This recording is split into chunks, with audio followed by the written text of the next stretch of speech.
Hello guys, welcome back to my new video.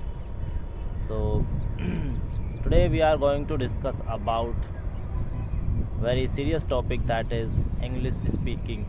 There are so many students, there are so many persons who don't know actually how to speak English, and this is a big concern with that.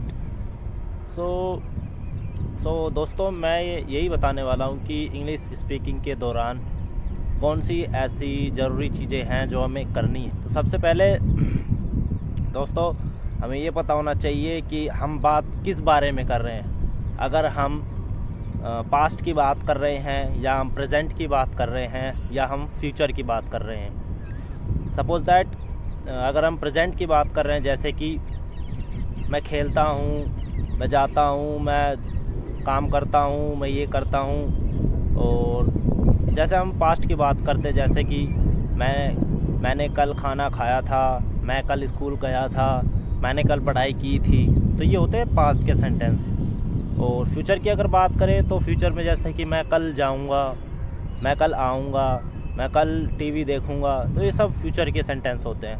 तो सबसे पहले तो ये हमें पता होना चाहिए कि हम फ्यूचर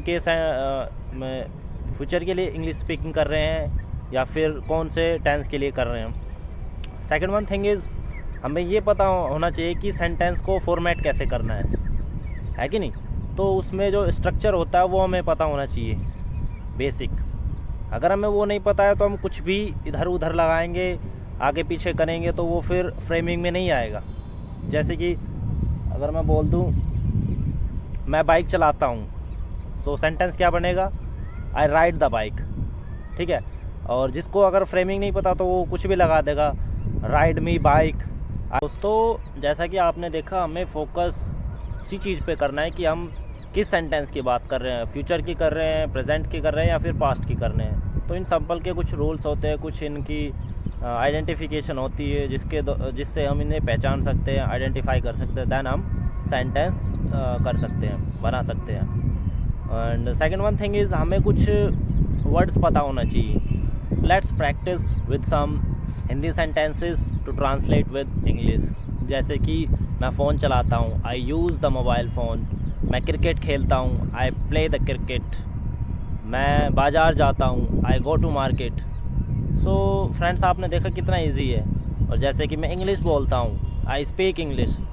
मैं इंग्लिश बोलना सीख रहा हूँ, I am learning speaking English. तो देखो कितना इजी है सेंटेंस को फ्रेमिंग करना। अगर आपको पता है इस बारे में, कैसे सेंटेंस बनाना है, क्या स्ट्रक्चर होना चाहिए, कैसे स्पीक करना चाहिए। और सबसे जो इम्पोर्टेंट चीज़ है जो मैं हर वीडियो में बोलता हूँ, that is your confidence. If you have confidence so you can break everything. So confidence is that thing, if you have knowledge, if you have a particular knowledge, so on the behalf and you can prove yourself, that is. So you must have confidence. Doesn't matter you don't know English, you are interested to learning, but if you have confidence, I must sure you will create interest to learning English, to speak English. And as I said in my last video, English is most important at this time. If you are not going to learn English, so you'll have to suffer in future. So I request to all of you, please focus on English, to learn English, and focus on your speaking English, because there are so many sectors at there. If you don't know English, so you will be kicked out, you will be out the companies and MNC, especially in the MNC companies. So you must need to learn English, need to speak English. So that is all thing. So I think it's all enough today in this video. So please follow this channel and share this video. Thank you.